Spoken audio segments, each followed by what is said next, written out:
Buenas, buenas. ¿Cómo les va? ¿Qué dicen? Bienvenidos. Aquí estamos siempre cerquita de la información parlamentaria, de las novedades que aparecen y que se incorporan a la agenda de la Cámara de Diputados de la Nación.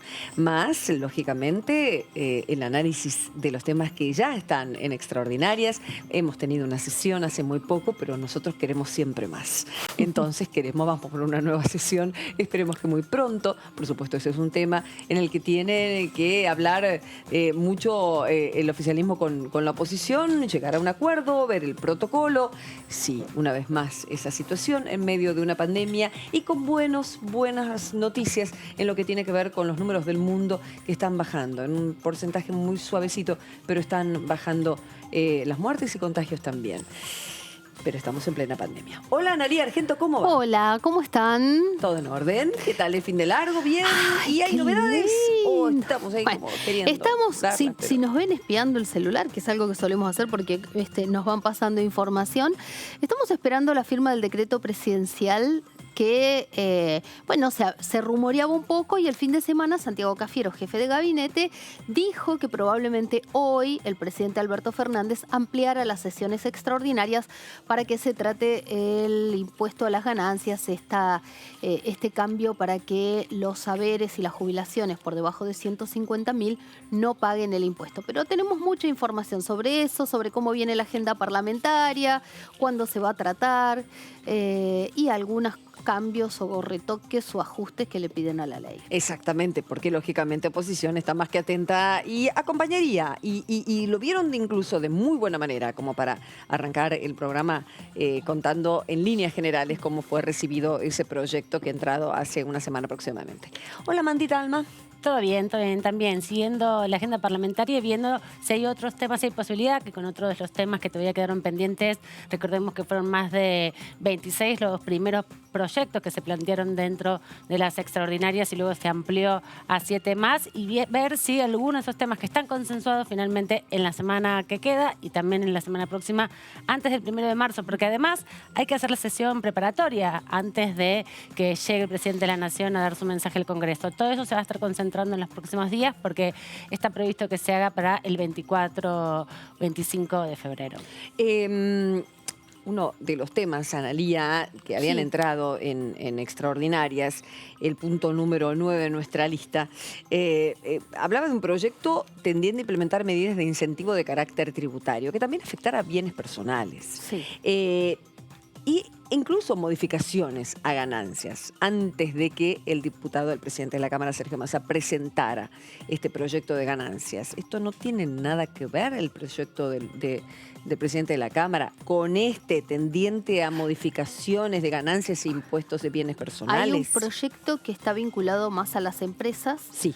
A ver, porque el proyecto de Sergio Massa apunta a los trabajadores, digamos, de lo que va a quedar en la escala de abajo, podríamos decir, más allá de que parezca mucho lo de los 150.000 pesos, ¿no?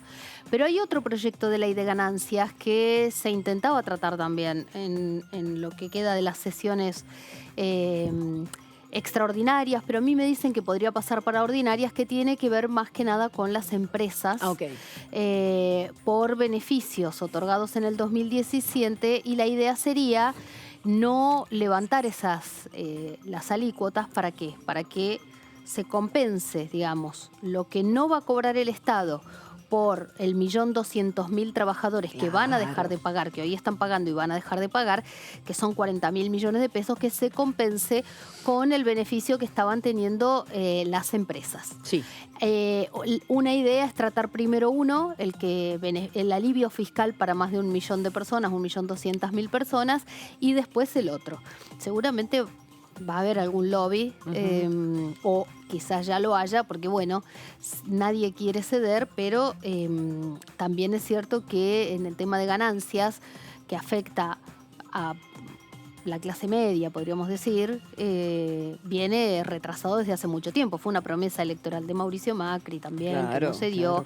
Un reclamo histórico. Bueno, el gran enfrentamiento entre Hugo Moyano y Cristina Fernández de Kirchner fue por ganancia, ¿no? Sí, y Es también cierto. pensar que con el incremento inflacionario y el aumento de los índices de la inflación se fue licuando a ese piso y es parte de la discusión.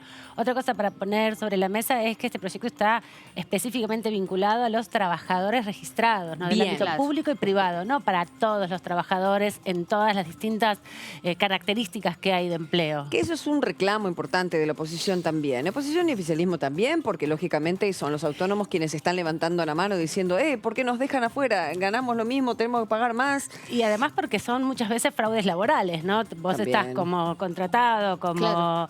autónomo, porque así de esa manera vos asumís tus propios gastos en el Exacto. proceso laboral, ¿no? Y la Sí, empresa sí. queda exenta de pagar la parte que le corresponde por cada uno de los Las trabajadores cargas. y las trabajadoras que emplea. Así que esa es una de las discusiones y hay que ver cómo van a negociar, ¿no? Que es el gran punto, porque son proyectos diferentes. Una cosa son los empleados en relación de dependencia y otra cosa son los autónomos en el régimen, por ejemplo, de la FIP. Por un lado dicen reducirlas, en otros casos se ha ido por la de reducción de las prestaciones, como el caso de pensiones, jubilaciones, asignaciones familiares. Pero acá lo que se está reduciendo es la tributación.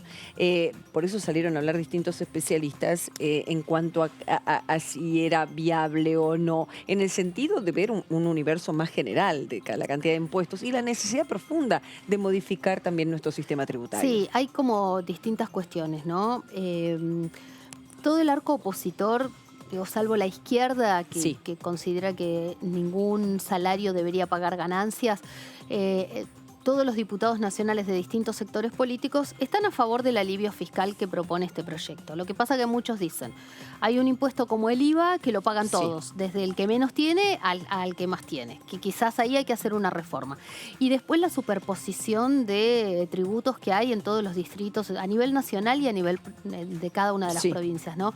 La famosa reforma tributaria que se viene prometiendo desde hace muchos años, que el año pasado en muchas oportunidades se habló de una reforma tributaria. Incluso en un momento se dijo que el aporte solidario extraordinario, el impuesto llamado a las riquezas, que se pagará por única vez y que alcanza a quienes tienen bienes por más de 200 millones declarados, en ese momento se dijo que la idea era que no se superpusiera y tratar la reforma tributaria junto con el aporte solidario extraordinario, lo que no ocurrió.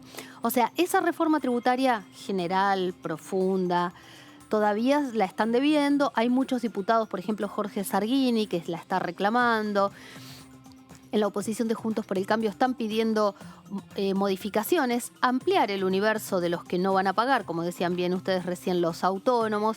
Claro, es un alivio fiscal para 1.200.000 personas, pero el límite de la sábana deja fuera a mucha gente también, ¿no? Deja fuera a los autónomos, deja fuera al que se pasa por un poquito de ese límite. De hecho, por ejemplo, Facundo Moyano estaría presentando un proyecto de ley en estos días porque el arco sindical le está pidiendo al autor del proyecto, a Sergio Massa, discutir algunas cosas. Porque, por ejemplo, en julio, cada vez que se cobra el medio aguinaldo, son 2 oportunidades en el año donde un trabajador tiene un salario mucho más alto. Entonces, Claro. que el aguinaldo no lo pague. Horas extras. Viáticos, hay a veces algunos plus que se les pagan a los trabajadores que hacen que un salario de 150.000 pesos brutos se pueda pasar. De hecho, creo que una diputada nacional nos hablaba de las guardias, ¿no? De que Sí, hay gente claro, que las guardias en los hospitales. de las guardias salud, médicas, sí. ¿no? Que algunos no hacían la quinta guardia, hacían 4 al mes y no 5 porque se pasaban y tenían que pagar ganancias, ¿no? Entonces, en lugar de ganar más, terminaban ganando incluso menos que si no hicieran Trabajando esa más, guardia, claro. ¿no? Trabajando más. Entonces, estas cuestiones hay algunos diputados que las están planteando. En Juntos por el Cambio están planteando también otro tema que es fijar una escala que actualice automáticamente este piso de ganancias, lo que decía recién Amanda, que la carrera contra la inflación, las paritarias y demás hace que suban los salarios, aunque no te sube el poder adquisitivo, pero empezás a pagar un impuesto que antes Sí. no pagabas, ¿no? Sí, Que es lo sí, que le sí. pasa a mucha gente. Y entonces están pidiendo desde la oposición automatizar ese mecanismo para que no tenga que haber una discusión política o no tenga que decidir el gobierno de turno cuál es el mínimo no imponible y cuándo se otorga ese beneficio, ¿no? Y se está esperando. Pero son todas negociaciones y conversaciones que van a empezar en los próximos días, más allá del acuerdo general que hay o del consenso general que tiene el proyecto, que la verdad es muy amplio y obviamente se va a terminar votando. Hay que ver cuánto se puede correr el límite. Exactamente. Y todo sea por el bien de nuestros bolsillos, de una clase sobre todo que es la que incluso otorga trabajo a otros. Y es por eso que se piensa en la enorme reactivación, en la necesitada reactivación de la economía que pueda dar este sector, sintiendo el alivio de no tener que pagar ganancias o pagar bastante menos. ¿Qué tal, diputada Alcira? ¿Cómo le va? Bienvenida a Salta. ¿Cómo va? Buenas tardes, ¿cómo están? Buenas tardes Bien. también a toda la teleaudiencia. Muy bien, Alcira. Bueno, hubo sesión, ya es la segunda tuya, ¿verdad? Ya has tenido otras, la de tu jura, por supuesto, pero bueno, ahí estamos profundizando los temas y los movimientos parlamentarios, diputada. Que finalmente se aprobó esta decisión de otorgarle un incremento al presupuesto de ciencia a lo largo de los años, progresivo, para llegar en el 2032 al 1%. Una reflexión sobre ese tema, Alcira, ya que estás en la comisión también de ciencia. Sí, nos hemos alegrado mucho acá más que todas las personas que estamos en las provincias, ¿no? Porque ustedes saben que el presupuesto de ciencia y tecnología era muy acotado y generalmente había un centralismo muy grande con respecto a los recursos que se distribuían en las demás provincias. Este proyecto tiene en cuenta el federalismo, o sea que se pueda tener recursos en las provincias, en el interior, para poder, digamos, motivar al surgimiento de nuevos investigadores y de los que ya están trabajando en investigación. Nosotros acá en la zona norte de la provincia de Salta tenemos muchísimos temas para investigar, mucha demanda. Ustedes saben que el tema, por ejemplo, de las enfermedades tropicales es un instituto que ha sido cerrado hace muchos años. Y bueno, en el gobierno de Néstor, de Cristina, se quiso reactivar, hubo algunos recursos, pero hace 4 años se volvió como a cerrar ese instituto. No avanzaron las investigaciones que nosotros pedíamos como pobladores acá, ¿no? En el norte, en el caso de investigar el dengue, la leishmaniasis, también el antivirus. Son enfermedades que necesitan un estudio, una investigación. Y bueno, y también hay otro tema interesante, como por ejemplo los patrones alimentarios que tenemos en el norte, que no están investigados ni sistematizados los recursos alimentarios, por ejemplo, del bosque, del Chaco salteño, del monte, y que ustedes saben que antiguamente habían alimentos necesarios para no tener desnutrición, como el caso, por ejemplo, del algarrobo, el chañar, el mistol. Después tenemos en Salta la quinoa, en los valles y en la puna. Digamos que todavía no está investigado lo suficientemente ni promovido esos alimentos para evitar la desnutrición. Ahora, Alcira, Hay muchísimos otros temas que me, se me- pueden me- investigar. me encanta que lo menciones porque es importantísimo conocer en cada región del país lo que se necesita de los científicos de esa región del país para darle solución a los pobladores de esa región del país. Pero te pregunto, ¿crees que con esta ley va a llegar el dinero a estos, por ejemplo, al instituto del que hablabas de enfermedades tropicales o los investigadores que están... ¿Se está hablando de que el dinero va a llegar este año, una parte, o abrir ese instituto después de la sanción de esta ley? ¿Cómo crees que va a impactar en esos temas que me estás contando? Y yo creo que una vez que se promulgue, ya ahí tenemos que interesar, ¿no es cierto?, a las autoridades locales, Bien. provinciales, y también tener un diálogo con las autoridades nacionales para que realmente ese recurso que hemos aprobado esa media sanción después se apruebe en el Senado y podamos tener, ¿no es cierto?, los recursos necesarios. para, por un lado, retomar esas investigaciones que han quedado a mitad de camino. Pero por el otro también, por ejemplo, para nosotros sería importantísimo poder abrir, en el caso de las universidades, y también traer investigadores a la zona en el tema de la Universidad de Medicina, la Facultad de Medicina, tener acá en Tartagal, en Orán, tener sedes para que puedan dedicarse no solamente a la cuestión médica en forma directa, la medicina aplicada, sino la investigación también ahora del coronavirus, bueno, pero después supuestamente para estar más preparados para hacer frente a Bien. las pandemias, las enfermedades, ¿no? Y a todas las problemáticas que puedan surgir en el tema de salud, de la alimentación y también del que tiene que ver con el desarrollo productivo.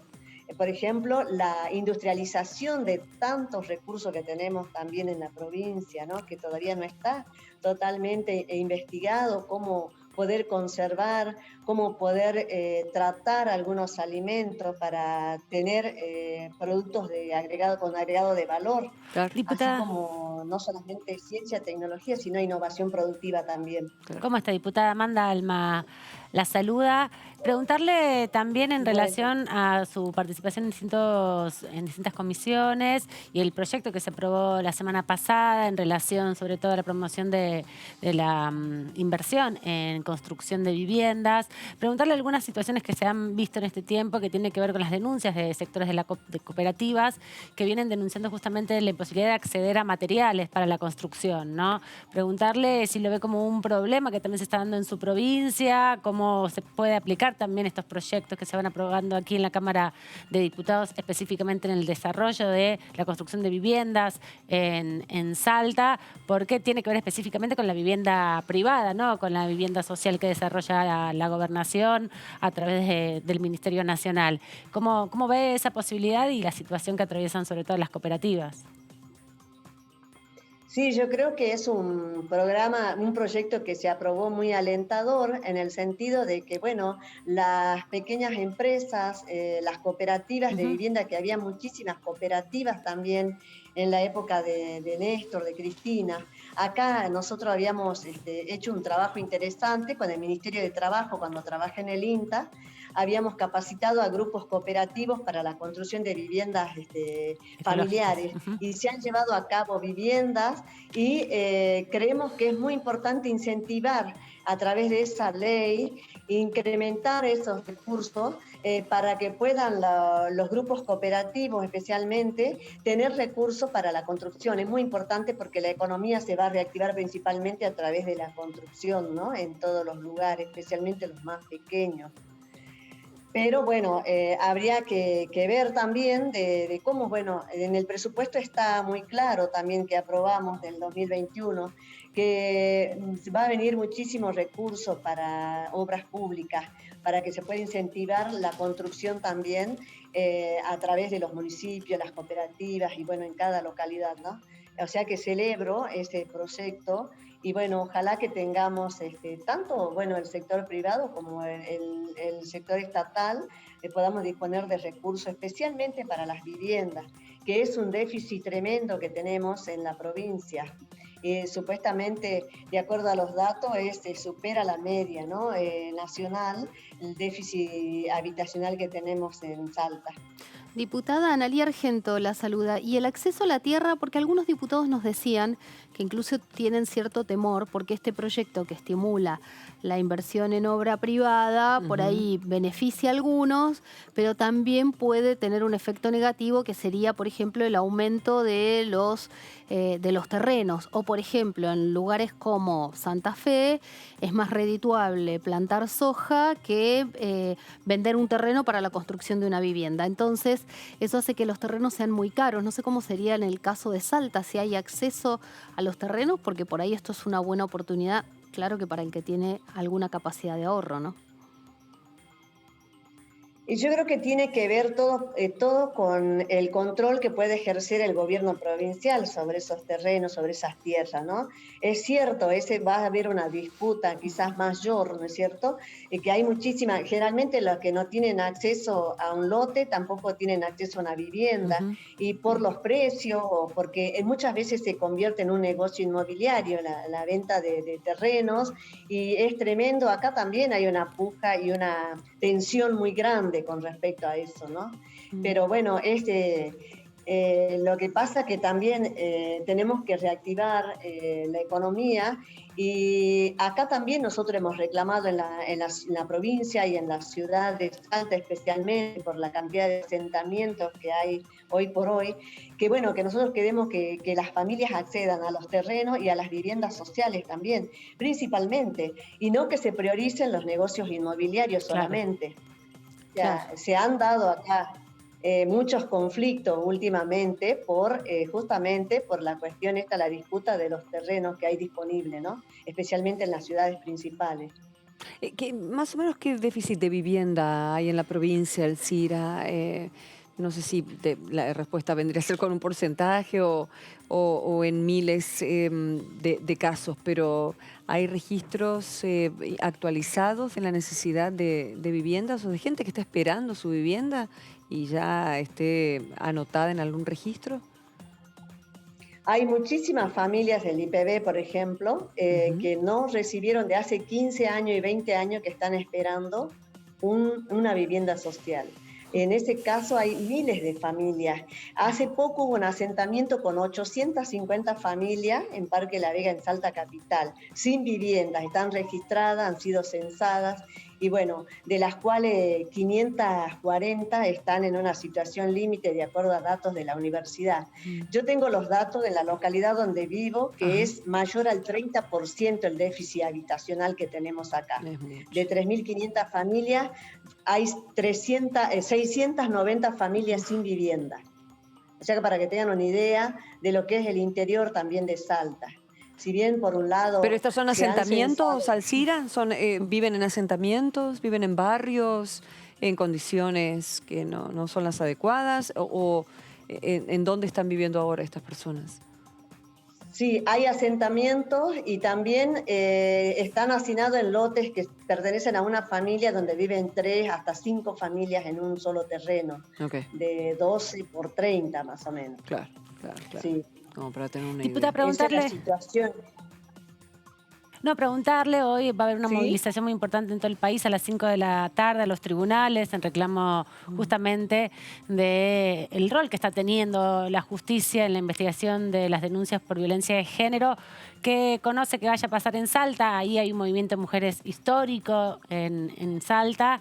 ¿Cómo se están organizando? ¿Sabe si van a reunirse? La idea es la movilización en todo el país. Sí, acá también nos sumamos, en Salta Capital se está organizando también, y acá en el departamento Orán también tenemos de los 6 municipios, 3 vamos a salir ya a partir de las 5 de la tarde a las plazas donde no tenemos juzgados, Ujú. no tenemos oficinas de la justicia, pero vamos a salir a las plazas. Y va a ser, bueno, ya está convocada la presencia en la plaza principal con carteles y reclamos también similares en todo el país.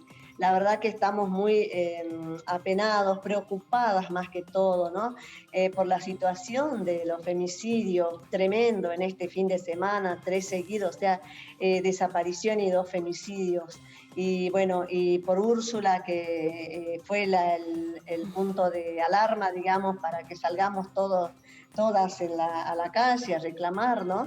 Y ahora sí nos vamos a unir desde acá, ya la organización de mujeres acá de Orán, Panambí, ya y junto a otras mujeres, y bueno, ya fuimos articulando para estar presentes también en la plaza, en la movilización que estamos organizando. Ahora, diputada, Porque bueno, movilizaciones por Ni Una sí. Menos hubo, digo, hemos ido hasta con nuestras hijas, ¿no? Un movimiento nacional que ejerció una presión tremenda. Tenemos la ley Micaela, que incluso, diputados, usted no estaba, pero fue la primera sesión remota, fue como un ensayo con esa ley. Se supone que todos los poderes del Estado tienen que formarse para la atención, y lo vemos no solamente en el caso de Úrsula, en muchos lugares, en el interior se nota mucho, en las comisarías de pueblo, donde una chica va y hace una denuncia y queda en la nada, ¿no? Digo, Úrsula no es un caso aislado. Digo, la mujer que están buscando en La Falda tampoco es un caso aislado. Digo, no alcanza. ¿Qué hay que hacer? No sé. Hay que aumentar las penas, hay que cambiar el poder judicial. Sí, yo creo que tenemos que dar, si queremos evitar nuevos femicidios y toda la violencia que se ejerce contra las mujeres y las disidencias, tenemos que hacer un giro de 180 grados, ¿no? Desde el Poder Judicial, las comisarías, los policías, el ciudadano común, la ciudadana común, porque nosotras como mujeres también somos los que criamos a nuestros hijos y a nuestras hijas. Y también creo que hay un cambio grande que tenemos que dar desde los poderes del Estado, especialmente el judicial, porque acá también es muy común que las mujeres van rondando de un lado a otro sin respuesta, sin que se les tome la denuncia. Es más, en muchos casos se burlan o no, nadie quiere tomar esas denuncias porque minimizan, ¿no?, el peligro. Y minimizan también en lo que puede terminar esa situación de violencia. Entonces, por eso se da esto. Hay burlas, hay desprecio, hay falta de atención. No se la quiere, no quieren tomar las denuncias cuando van las mujeres. Y bueno, es muy difícil, digamos, cambiar esto, pero creo que tenemos que hacer el giro. Y acá nosotros yo creo que tenemos que cambiar también nuestra sociedad desde las bases, ¿no?, desde la educación. Acá fíjense que en Salta tenemos una demora de 10 años en la aplicación de la ESI, que es la educación sexual integral, que tendría que ser obligatoria y muchos docentes acá nos están pidiendo capacitación en ese tema con especialistas, porque en muchos casos se ha dado la ley, pero acá no se bajó, no se ha pero, capacitado Alcira, a los docentes. no Lo sería... mismo pasa con la ley Micaela, perdón. No se capacitó todavía. Con respecto a eso, ¿no convendría a esta altura, en vez de ir a capacitar, que de las organizaciones de mujeres vayan directamente? No sé, chicas, si eso está previsto en la ley, que quienes capaciten sean los que saben y no enseñen a nadie, que vayan ellos directamente y no lo sé si hay un fondo suficiente para esto, pero entre capacitar a maestros que están e ir directamente a aquellos que participan de las organizaciones no gubernamentales, pagándoles, tal vez es una salida mejor.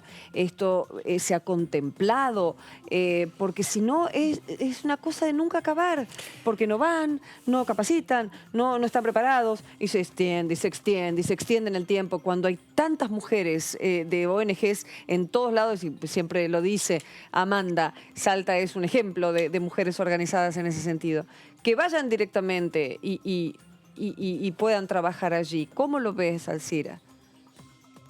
Sí, yo creo que tenemos que usar todas las herramientas disponibles que tenemos en la sociedad, de organizaciones no gubernamentales, de personal del Estado que tiene que comprometerse a trabajar como corresponde, ¿no es cierto? Tiene que haber un control, un seguimiento y una capacitación y mayor participación nuestra, también del Estado, de las organizaciones, de las mujeres especialmente, que somos las que sufrimos en forma directa la violencia. Bien, Sí, ojalá.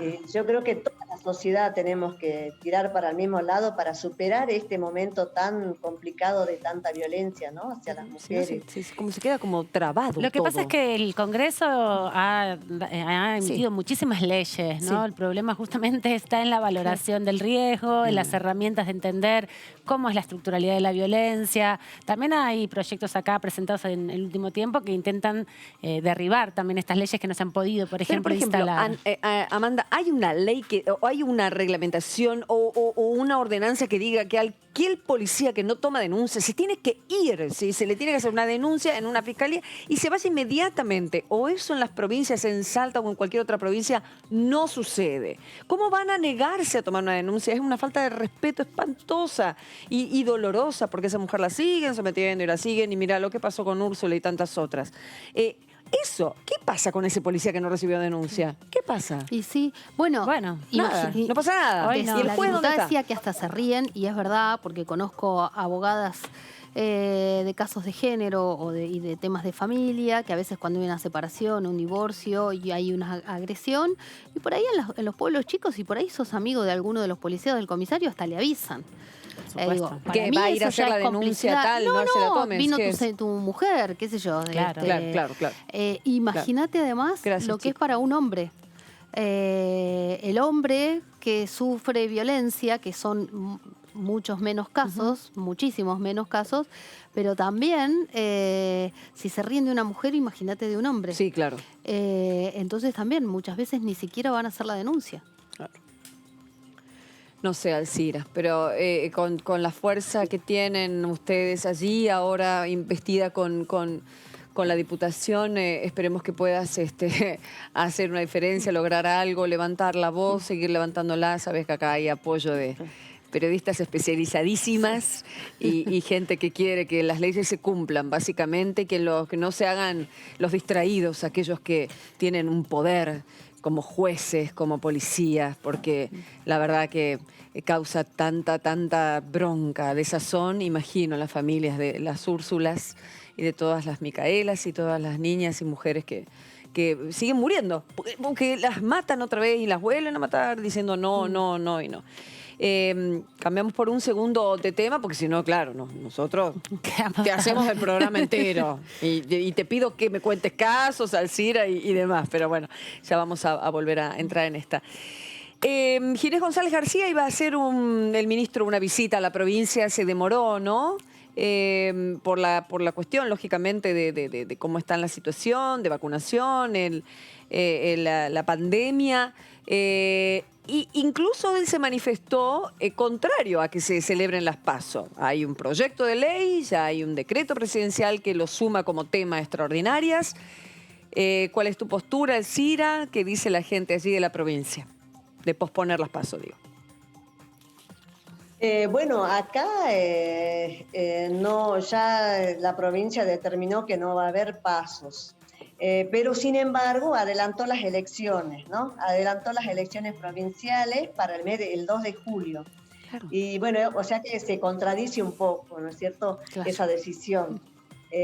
Ahora, ¿cuál es el argumento? Yo creo y el argumento, no hay un argumento. Directamente se fijaron la fecha y están todos de acuerdo en el gobierno provincial. Y bueno, ya se largó como que es un hecho, digamos, las elecciones provinciales para el 2 de julio. Y Perdón, ahora diputada, perdón, una preguntita porque no lo recuerdo. ¿Salta tiene obligatoriamente que hacer separadas las elecciones provincial de la nacional como la ciudad de Buenos Aires, o ustedes pueden unificar el turno para que vayan una sola vez a votar los salteños? Y ellos lo podrían hacer, cuando son las nacionales, como Claro. va a ser en otras provincias. Acá se decidió adelantar bastante, porque creo que considero que es una imprudencia en el mes de julio, Claro, en plena quizás difusión de un rebrote, porque tenemos que estar, hasta que no estemos todos vacunados, va a estar complicado, digamos, y es un riesgo muy grande para la salud convocar a elecciones para el mes de julio. No estoy de acuerdo con esa decisión, ¿no? A nivel provincial hemos emitido desde el Frente de Todos en Salta un comunicado, y bueno, también estuve conversando con algunas autoridades del Frente de Todos para ver si hacemos otra apelación diferente, ¿no? Porque la verdad que arriesgar a la población me parece tremendo, es de una enorme responsabilidad. Y bueno, no me parece que sea lo adecuado, ¿no?, para el mes de julio. Ninguna provincia está convocando para el mes de julio las elecciones. Claro. Entonces, nosotros incluso como llevamos también, recién se está vacunando al equipo de salud, se está terminando con el equipo de salud y se va a iniciar con los docentes. Imagínense, vamos a recién vacunar a los docentes, después siguen las personas de riesgo y después recién el resto de la población.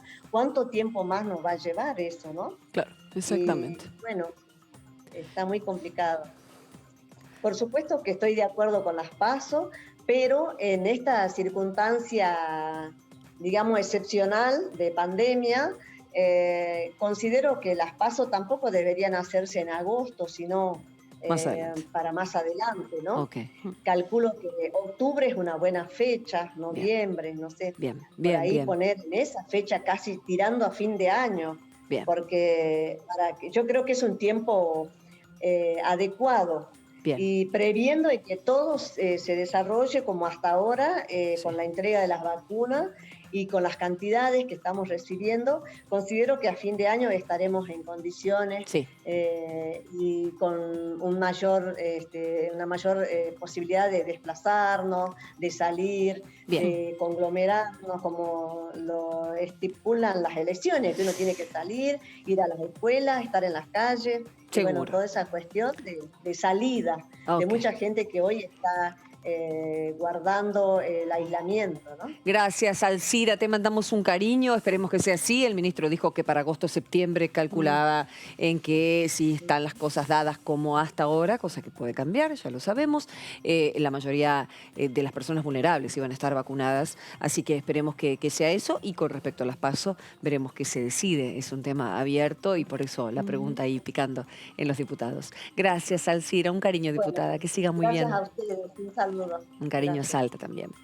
Bueno, con respecto a ganancias, al proyecto que ingresa el presidente de la Cámara de Diputados, de que 1.300.000, en algunos casos dice 1.200.000, otros Sí. 1.300.000 personas no tributen, es hasta 150, pero va a haber una ventana entre los que ganen 150 y 175.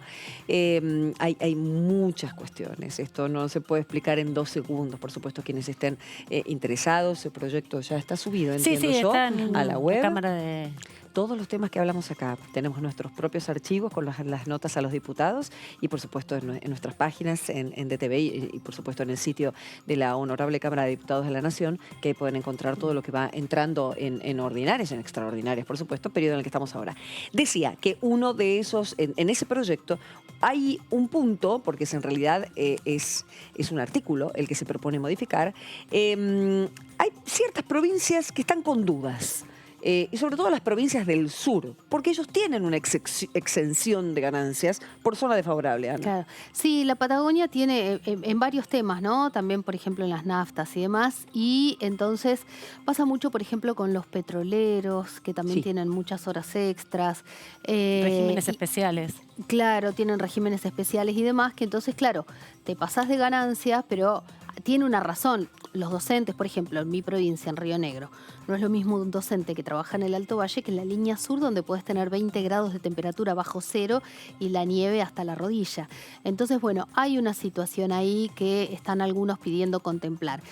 Hay muchos de estos temas se van a empezar a hablar en los próximos días porque... A ver, en la Cámara de Diputados se están esperando, y yo les digo que no pasa de mañana, la publicación del decreto del presidente de la Nación para habilitar el tema en ordinarias. Como el protocolo de funcionamiento remoto, que es otro tema, pero que influye, porque no está vencido, venció el 12. Hay que volver a renovarlo. Lo que podría pasar es que la próxima semana haya alguna reunión de comisión informativa o que se acuerde el protocolo y arranquen. La gente debe querer saber cuándo se va a votar. El pueblo quiere saber de qué se trata. ¿Y cuándo se va a aplicar?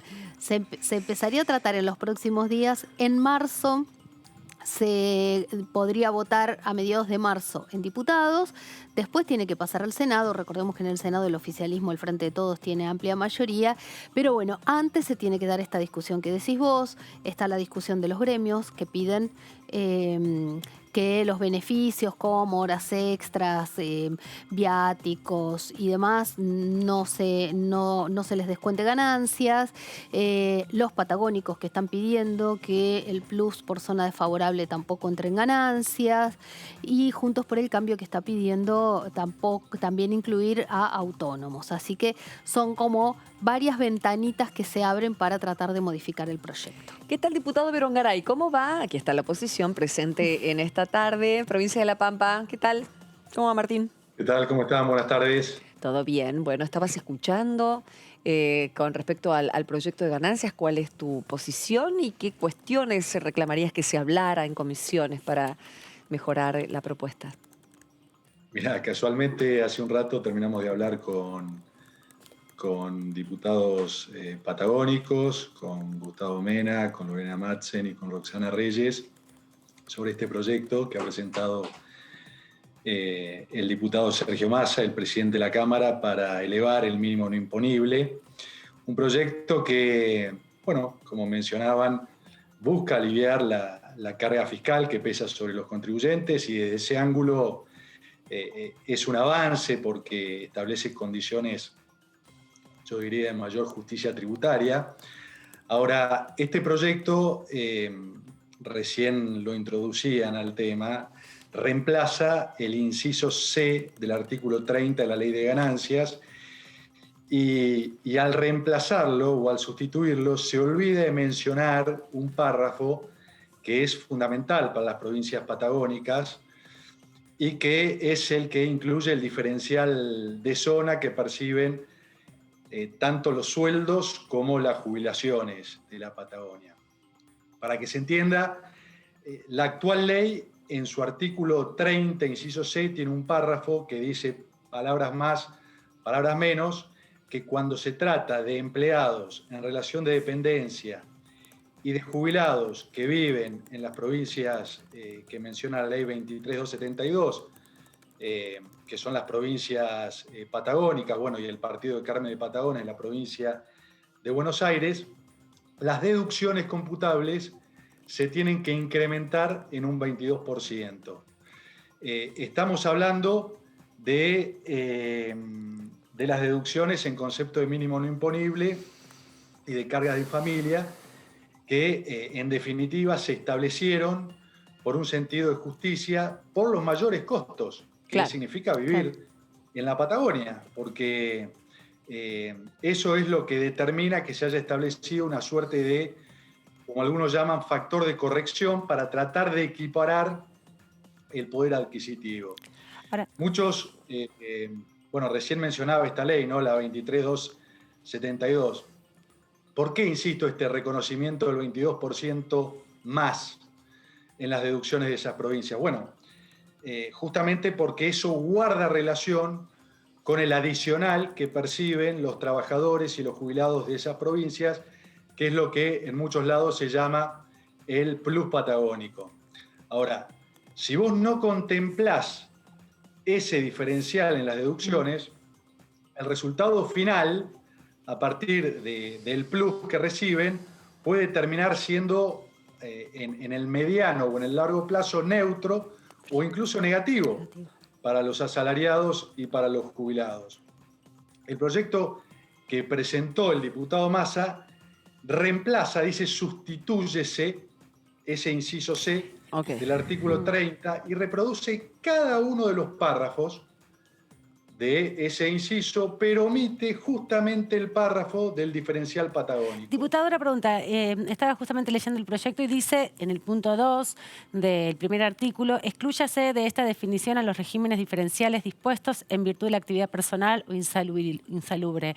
¿Tiene que ver con eso? ¿Es una forma que aparece redactada y que ustedes cuestionan? Digo, no, esa fórmula ya está incluida. Ya está incluida. Digamos, porque vuelvo a decir, el proyecto, tanto en el artículo primero como en el segundo, reproduce textualmente varios párrafos. Y yo no me animo a decir que yo creo que ha sido una advertencia involuntaria esto de no incluirlo, que no ha sido algo deliberado. No lo puedo entender como una cuestión de técnica legislativa, porque, digamos, se ha omitido ese párrafo. Bueno, si hay un olvido, pues bien, lo que hay que hacer es reproducirlo textualmente una vez que se le dé tratamiento en las comisiones respectivas y punto, no hay que darle más vueltas. Lo que hay que hacer es incluir ese párrafo del diferencial por zona patagónica al momento de que se vote la ley y que se apruebe y se acabó la cuestión. Bien. Diputado Analía Argento, lo saluda. ¿Hay algún cálculo de cuánta gente entraría o se beneficiaría con el agregado o esta pequeña corrección en la ley? No, pero el impacto fiscal es mínimo. Ujú. Piense que estamos hablando de ese diferencial del 22% en las deducciones de las provincias patagónicas. En las provincias patagónicas hay alrededor de 2.600.000 habitantes. Claro. Bueno, ¿cuánto puede ser el impacto fiscal de respetar esta cláusula? Al menos en lo inmediato va a ser insignificante, porque el incremento que se dispone en el mínimo no imponible supera ese 22%, pero vuelvo a decir, el riesgo está en el mediano y en el largo plazo, cuando empiecen a realizarse las correcciones que el tiempo comience a realizar. Claro.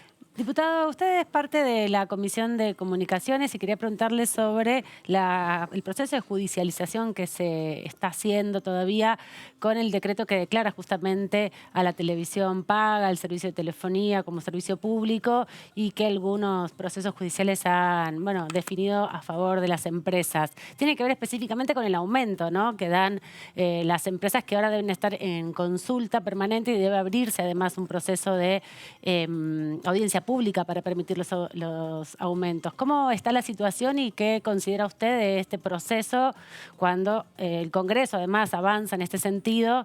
Las empresas reaccionan judicializándolo y planteando que es inconstitucional. Bueno, a ver, yo no soy representante de las empresas, yo soy representante de la gente. En cuanto a cuál es el estado de cada una de estas presentaciones, la verdad que lo desconozco. El tema está en manos de la justicia, y la justicia deberá resolver en función de lo que establece la normativa. ¿Y qué opinión tienen respecto a esta demanda que hacen las empresas de aumentar, y que de hecho algunas no han devuelto y no han ido para atrás, digamos, con el incremento que superaba lo que establecía la ENACOM? En términos sobre todo de pensar que en estos meses de pandemia, ya este año casi que vamos a vivir de pandemia, las comunicaciones han sido centrales, y el impacto que eso tiene en la vida cotidiana de todos nosotros como ciudadanos es importante. Sí, hay que entender el particular momento que atraviesa el país, y en realidad que atraviesa el mundo, y cómo el uso importante que le ha dado la población en toda esta pandemia justamente al tema comunicaciones. Así que en ese sentido, insisto, las empresas son empresas. Yo no quiero meterme con el manejo que cada una realiza de sus finanzas, pero creo que hay que entender un poco más las necesidades de la gente. ¿Qué está pasando en la central hidroeléctrica Los Divisaderos, Martín? He entrado en tus redes, has pedido justamente informes sobre alguna situación allí. Sí, bueno, es una central que comenzó a operar ya hace varios años, y que desde el año 2008 a la fecha prácticamente no ha funcionado. Hemos cursado un pedido de informes dirigido al Poder Ejecutivo Nacional, porque justamente la energía que produce se transporta al sistema interconectado nacional.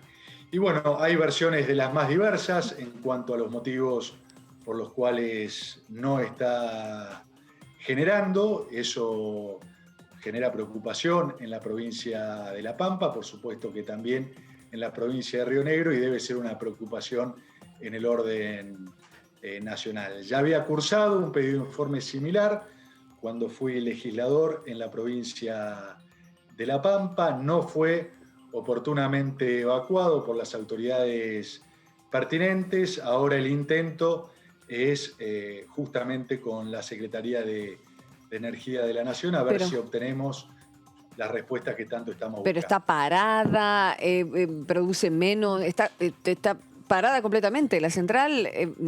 ¿Qué pasa con los trabajadores? No está funcionando. Comenzó a operar una de sus turbinas durante poquitas semanas en el transcurso del año que pasó, nuevamente quedó fuera de servicio y las explicaciones siguen ausentes. Pero que dentro de esas explicaciones, ¿cómo se explica que no esté funcionando una central hidroeléctrica hace más de 10 años? Bueno, en algún momento se dijo que había habido algún desperfecto porque se habían inundado algunos compartimientos, otros hablaron de algún intento de sabotaje, cosa que realmente no lo veo razonable. En fin, las versiones son diversas y uno no tiene que llevarse por conjeturas. Por eso el pedido de explicaciones que esperemos sea respondido a la brevedad. No, ojalá, no sé. Tremendo, ¿eh? Tardan tiempo las cosas, ¿eh? Algunas en encontrar respuestas, pero afortunadamente allí están ahí nuestros representantes pidiendo esas respuestas. Bueno, gracias, diputado, muy amable por su tiempo. Que siga bien y veremos entonces qué ocurre con tantas cuestiones. A ustedes y buenas tardes. Un placer, hasta luego. Bueno, así las cosas. Hace poquito tuvimos sesión, ya hace una semana, ¿no? Una semana, exactamente. Claro, sí, 13 horas, 13 horas. Es como valió doble esa. Sí, ¿no? Pero igual venían ya, chicas. Sí, venían. Largas de madrugada. Esta terminó bastante temprano, ¿no? Tomó horas de la madrugada. Lo que pasa es que a la 1 de la mañana se terminó votando justamente el régimen de ciencia y tecnología, el aumento a la inversión en ciencia y tecnología para el ámbito público. Pero hubo varias horas, alrededor de 4 horas, de cuestiones de privilegio. ¿No? Claro. Sigue habiendo mucha discusión en torno a la falta de sesiones donde se pueda discutir políticamente algunos temas y se utilizan las cuestiones de privilegio para planteos políticos de cada uno de los diputados. Eso es lo que, desde que asumió como presidente de la Cámara, Sergio Massa, está analizando para modificar en el reglamento de la Cámara. Son temas pendientes que obviamente no se pueden abordar porque la pandemia hizo que la Comisión de Reglamento se reuniera y la de modernización para facilitar las sesiones remotas y mixtas y dejaron estos temas de lado. Hablabas de ciencia y tecnología, el diputado Ricardo, después de la sesión, por supuesto, muchos de ellos los que hablaron en DTV y bueno, comentaron su parecer con respecto a este proyecto que afortunadamente ya está muy cerca de convertirse en ley. ¿Para qué es el proyecto? Es para varias cosas. La primera, declarar de interés nacional, es dar un mensaje al futuro a toda la comunidad científica y a todos los que quieren ser científicos. Declarar de interés nacional el Sistema Nacional de Ciencia y Tecnología. Luego, establecer una meta de financiamiento claro. Meta de financiamiento claro quiere decir que nos obligamos, la política, el Estado, a decir que el año que viene tenemos que diseñar nuestro presupuesto nacional para que ese 0,31 del PBI, que va a ser el año que viene, tenga que estar reflejado. No es una cuenta fácil de hacer, porque si el Estado Nacional va a dedicar un 1% del PBI dentro de 10 años, es porque hay que sacarlo de otro, hay que reasignar los recursos. La torta es esta, hoy tenemos para ciencia y tecnología este pedacito y queremos ir agrandando este pedazo. Así que va a haber una discusión política. Entonces, llegar a un mejor financiamiento. ¿Para qué? Para que las universidades, los institutos nacionales, la Comisión Nacional de Energía Atómica, el INTI, el Sistema Nacional de Laboratorios que está trabajando hoy para detectar la pandemia, todo ese andamiaje que es lo que llamamos el sistema científico-tecnológico, pueda respirar, es decir, tenga un mínimo financiamiento como para hacer una tarea que es compleja. ¿Por qué? Porque hay que invertir. Y que es costosa. Es costosa porque no solo que hay que tener un salario digno, sino que hay que invertir en una infraestructura científica. Nosotros no somos fabricantes de muchas cosas que necesitamos para la ciencia porque es una actividad globalizada, pero necesitamos de instrumentos, de microscopios, de toda la aparatología que usa la ciencia o la química fina. Entonces hace falta invertir. Si perdemos esa carrera, quedamos como un país marginal. Bien. Esperemos que no, entonces. Hacemos la pausa, ¿les parece bien? Seguimos tratando todos los temas que están presentados aquí en sesiones extraordinarias en la Cámara de Diputados de la Nación. Ya volvemos enseguida.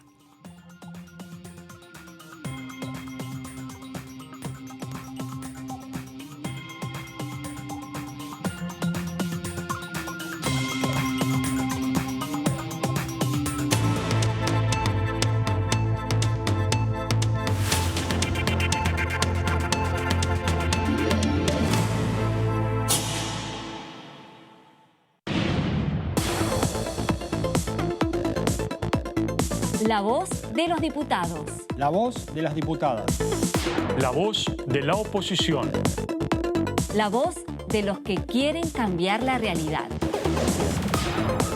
La voz de los que quieren una Argentina mejor.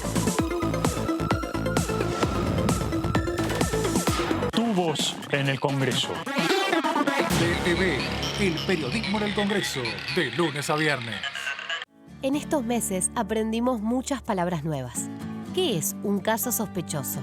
Es la persona que tiene 2 o más de los siguientes síntomas: fiebre de 37,5 grados, tos, dolor de garganta, dificultad respiratoria, dolor muscular, cefalea, diarrea y o vómitos.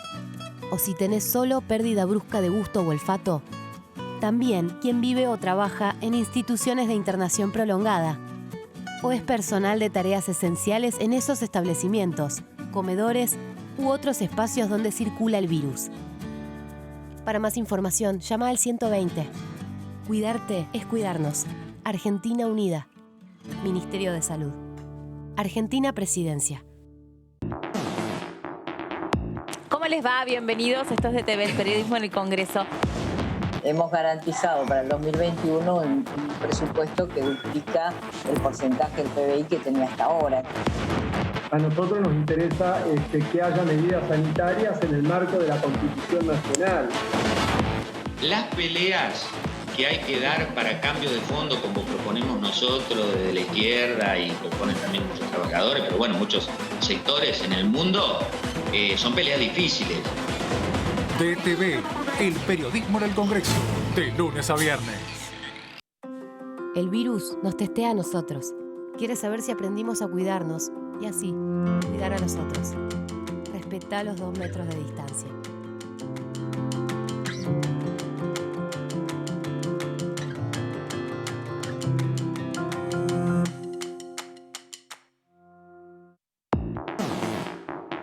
Toda la actividad parlamentaria de la Cámara de Diputados. En la Cámara de Diputados de la Nación, La información es mucha. La cobertura del tratamiento político de leyes. En el recinto. En pasos perdidos. La opinión de los protagonistas. en comisiones, en los despachos. El día a día de los diputados y diputadas de la Nación. Y nosotros tenemos la mejor información. DTV, el periodismo en el Congreso, de lunes a viernes. El otro día falleció una chica joven. Sin antecedentes. Sin enfermedades preexistentes. Creo que la gente se olvida que esto le puede pasar a cualquiera. Necesitamos que se tome conciencia, que cada persona que se muere es una pérdida para sus familias. También lo es para nosotros. Los médicos estamos poniendo más que trabajo para salir de esta. Estamos poniendo el corazón. Estamos poniendo todo. Necesitamos que cada uno, desde su casa, haga su parte.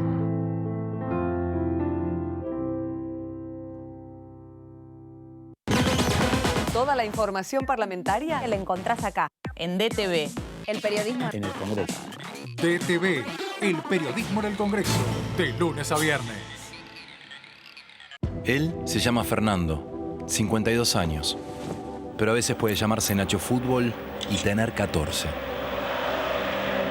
Otros días puede ser Iván Leyenda, fanático de los juegos online, o también @Sabritrap. Nacho Fútbol, Iván Leyenda y @Sabritrap son la misma persona. Un acosador. El grooming es el acoso sexual contra niños, niñas y adolescentes por parte de un adulto a través de medios digitales. Los abusadores utilizan perfiles falsos para captar a sus víctimas en Internet. Habla en familia sobre grooming. Contales la importancia de proteger sus datos personales. Infórmate más en argentina.gov.ar/grooming. Argentina Unida. Argentina Presidencia. ¿Qué tal? ¿Cómo les va? Bienvenidos, muy bienvenidos. Este es un año excepcional y en ese marco, bueno, me parece que lo más sensato sería llamar a todas las fuerzas políticas y ponerse de acuerdo qué es lo mejor, sobre todo pensando en la gente. Ahora el problema de la Argentina son los vagos que mantiene el Estado con los planes. Entonces se trata de construir un discurso político, de construir una mayoría social para atacar a un grupo. Este rebote, de alguna manera, implica que también debería haber mayor actividad económica como consecuencia de él, y esto tendría que traer aparejado una mayor recaudación. DTV, el periodismo en el Congreso, de lunes a viernes.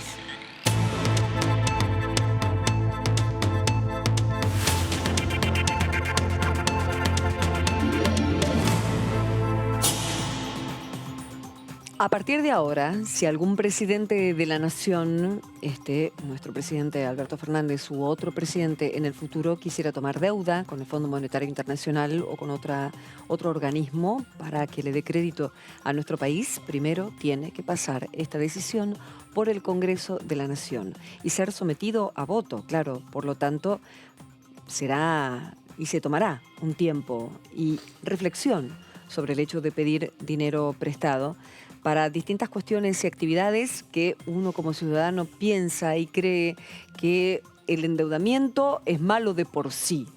En verdad, es una práctica capitalista que hace que los países pidan a distintos organismos dinero que después se devuelve en muchas cuotas, dinero que se necesita ya para distintas cuestiones y muy diferentes entre sí, que tienen que ver con el bien público básicamente.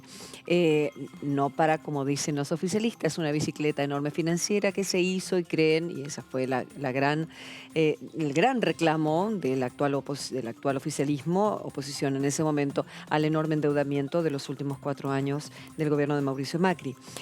Tema que salió ríspido en la sesión, porque de eso vamos a hablar, justamente de esta ley, que ahora es ley, de sostenibilidad de deuda pública y de este permiso que tiene que pedir el Poder Ejecutivo al Congreso en caso de futuro endeudamiento. Sí, es recuperar facultades para el Congreso de la Nación y uno de los puntos fundamentales que tiene este proyecto, que fue aprobado por unanimidad, podríamos decir, porque solo 2 diputados estuvieron en contra, que son los diputados del Frente de Izquierda, y obtuvo 233 votos favorables, tiene que ver que el endeudamiento se establece un porcentaje en el presupuesto nacional de endeudamiento, que es lo que se aprueba anualmente en la Cámara de Diputados y en la Cámara de Senadores, y lo que supere ese tope, digamos, que se establece ya en el marco de la ley, deberá pasar obligatoriamente por el Congreso. Lo que no se puede hacer es utilizar esos fondos para gastos corrientes. Esto quiere decir para la administración cotidiana del Estado, para pagar sueldos, para pagar, por ejemplo, determinadas sostenibilidad que requiere el Ejecutivo Nacional, sino que tiene que estar específicamente detallado para qué se va a utilizar, si va a ser para obra pública, si va a ser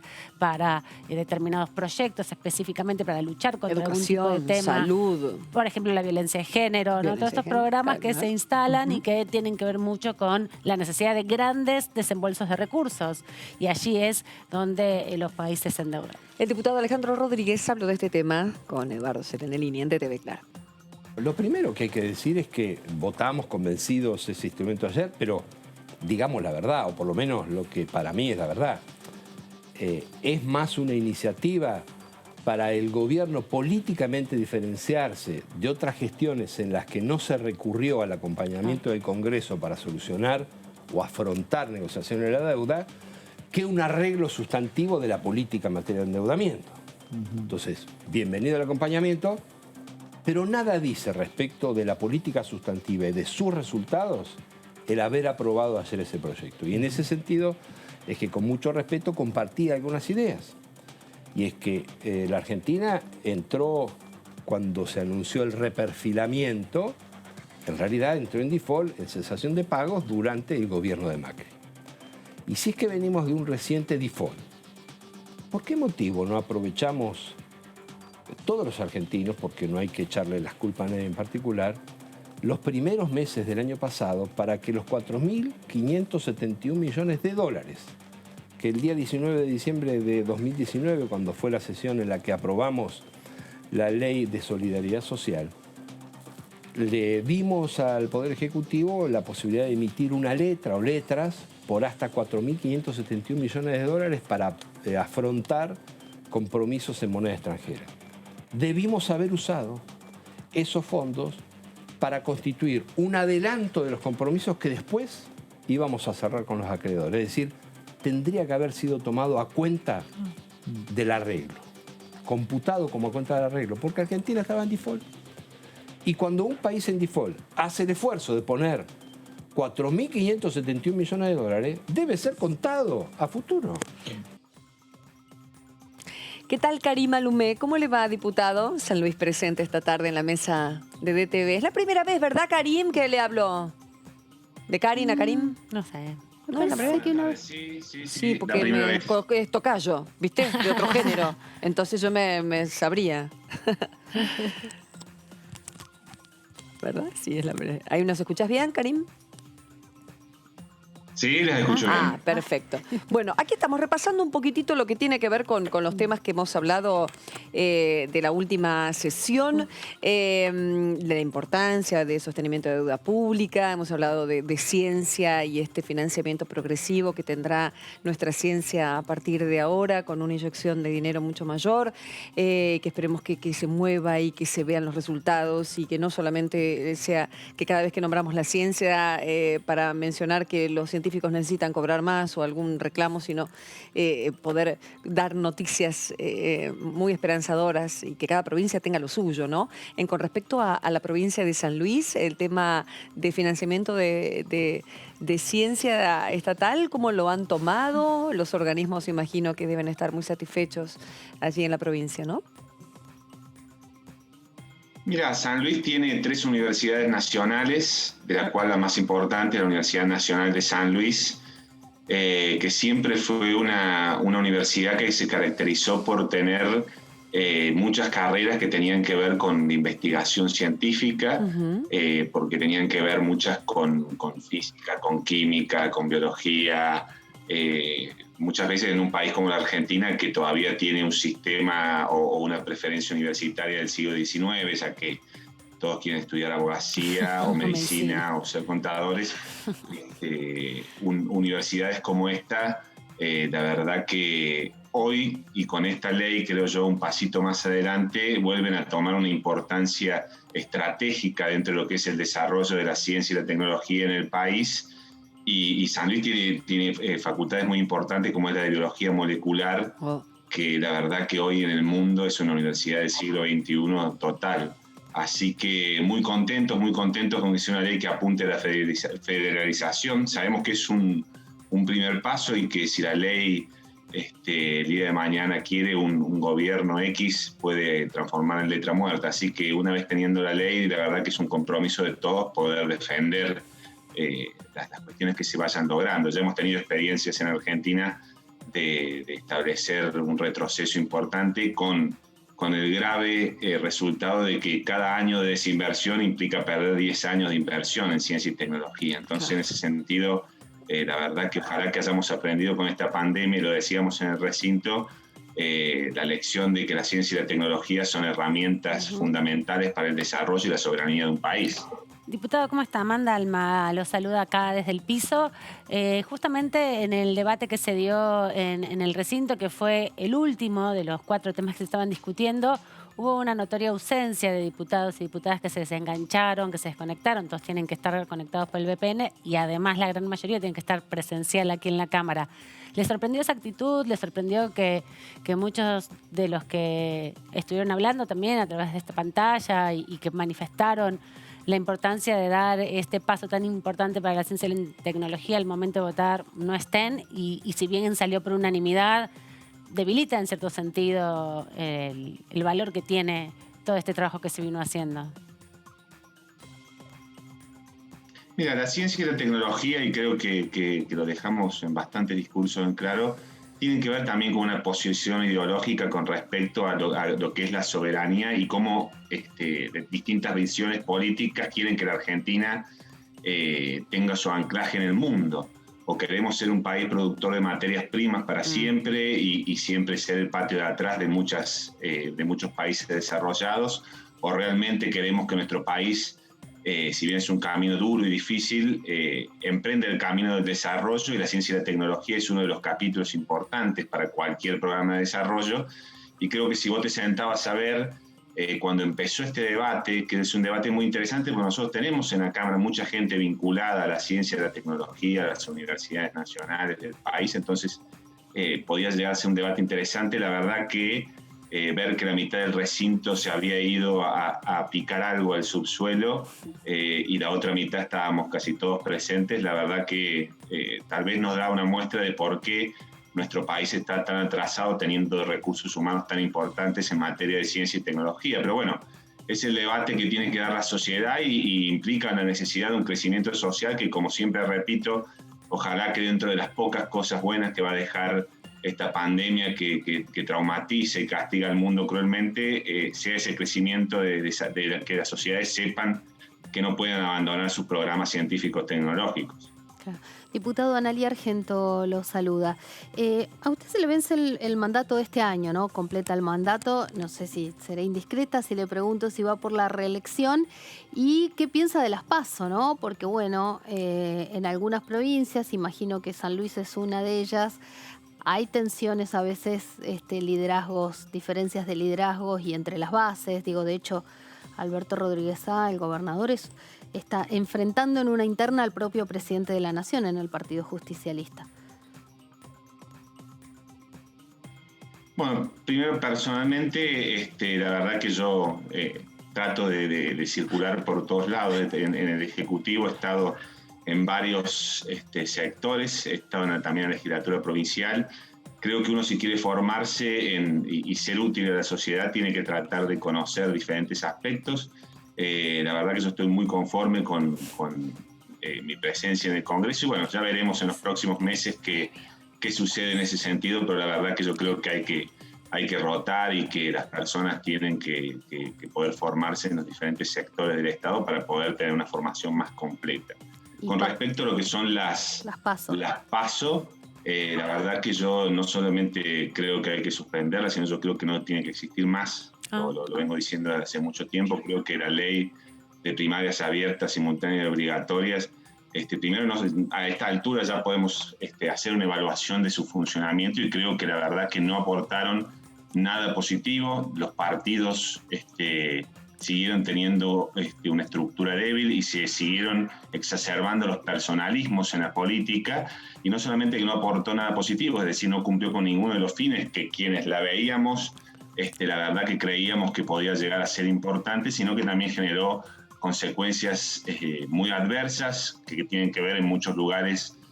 Fueron los mismos candidatos en las primarias que en las generales, y principalmente o la más evidente de las situaciones adversas fue que tuvimos un presidente 6 meses sin poder en Argentina por el sistema electoral que tiene la Argentina, con las consecuencias económicas que ello implicó, ¿no es cierto? También.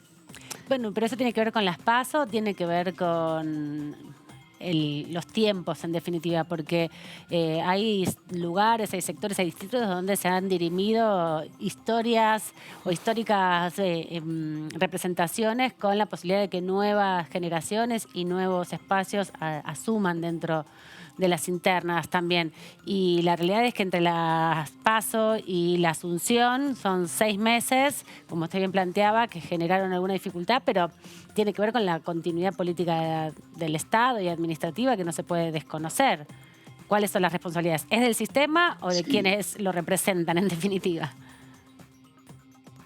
En definitiva, lo que se hizo en su momento con la ley de primarias era tratar de sumar una herramienta que pretendiera fortalecer a los partidos políticos como instituciones fundamentales de la democracia, como lo dice la Constitución. Ese fin no se logró porque los partidos políticos inclusive siguieron teniendo una debilidad estructural y esta ley no vino a aportar. Sí, esta ley solucionó en algunos casos cuestiones particulares de algunas internas partidarias, que es lo que una ley no se hace para una situación determinada. O fíjate, había personas que hace un tiempo estaban en contra de las PASO, ahora como en su interna partidaria está complicada, están a favor. Había personas que estaban a favor y ahora están en contra. Entonces, una ley no puede hacerse para una circunstancia particular de un sector determinado de la sociedad, debe hacerse para la sociedad en su conjunto. En San Luis en un momento llegamos a tener en un año 6 elecciones. Claro. Entonces, esto fortalecer la participación, fortalecer los partidos políticos, fortalecer los partidos políticos más chicos, si uno quería, con la ley hace que un partido político más chico tenga que hacer el doble de gasto para poder llegar al mismo sector. Pero eso es, insisto, ¿es un problema de las PASO o es un problema de que no se ordena el calendario? Porque también... o de los dirigentes políticos claro, que no compiten. Claro, o que se compiten de acuerdo a su conveniencia o al poder que tenga la lapicera de cada uno. Una ley que no funcionó en su aplicación y ya con un lapso y con varias aplicaciones en el tiempo, creo que es necesario por lo menos evaluarla. Si alguno considera que tal vez la posición que yo tengo, que la verdad que creo que no sirvió para nada, deberíamos volver al sistema anterior, es muy extrema. Se puede también en ese sentido trabajar para decir, che, ¿qué no funcionó de la ley de primarias? Estos puntos, perfecto, modifiquémoslo.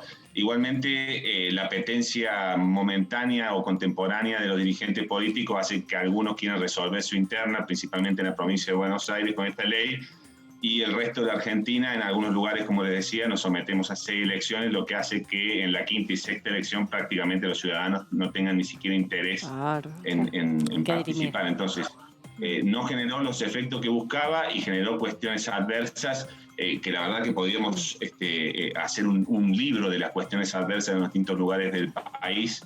Acá, por ejemplo, en San Luis directamente se dejó de ser obligatorio y pasó a ser una ley de primarias abiertas. Si vos como fuerza política que se resuelve una cosa, el Estado te paga los gastos, pero no obligás a la gente a ir, y tampoco es obligatoria para los otros estados, que podría llegar a ser una solución. Generalmente los partidos políticos no quieren este tipo de herramientas porque permite que los otros partidos puedan intervenir en su propia interna. Bueno, ese es lo complicado de este sistema, y una de las principales cuestiones adversas, permitime que recién se me acaba de pasar como un flash, es las primarias. Una de las cuestiones que demostró, nosotros hemos ido avanzando no solamente en una agenda de género, sino en una agenda de equidad, que yo creo que en los últimos 10 años en Argentina ha producido un vuelco importante. Bueno, ni siquiera ha producido un cambio, ha realmente producido un vuelco desde el punto de vista que, por ejemplo, en mi bloque la mayoría son mujeres. En el bloque del Frente de Todos, la mayoría de sus integrantes son mujeres. Lo que creo que no es solamente un cambio, realmente es un vuelco en el sistema político argentino, que podrá no representarse en todos lados, pero por suerte en el Congreso está bastante presente. Bueno, esta ley de primarias abiertas genera realmente una incompatibilidad no solo generaba con lo que era el 30% que establecía la ley electoral antes, sino ahora con la equidad. Entonces es muy difícil. ¿Cuál es el valor que queremos proteger en un sistema democrático? ¿El respeto a la voluntad popular o la idea de establecer una equidad en la representación entre los géneros? La verdad que los dos son tan importantes. Necesitamos una legislación que sea clara, que permita que la gente sepa qué está eligiendo y cómo va a terminar conformándose el Congreso. Hemos tenido diferentes fallos de la justicia electoral que nos han dicho que es la mujer que sigue, no la mujer de la misma lista de la persona que entró en interna. Entonces termina generando cuestiones que son complejas. Entonces es una de las cosas que cuando sacamos la ley no sabíamos que iba a tener complejidad, ¿no es cierto? Y que la justicia evidentemente tampoco ha podido dar soluciones claras a esa problemática. ¿Y lo están discutiendo en el bloque? O porque en el Senado les pidieron opinión a los senadores, pero no sé acá si tuvieron alguna reunión. No, yo acompañé el proyecto del diputado Yedlin, porque creo que era por lo menos un puntapié inicial para comenzar a discutir esta ley que es fundamental para el funcionamiento del sistema democrático argentino. La verdad que la justicia electoral a nivel federal funciona bastante regular, y cada vez es más fácil formar un partido político en los próximos 6 meses para ir a las elecciones que mantener un partido político histórico. Claro. Entonces eso nos tiene que dar un poquito la pauta de lo que está pasando y por qué se resquebraja y por qué hay personajes de la política argentina que participan en todas las elecciones. Todas las elecciones inauguran partido político nuevo para participar.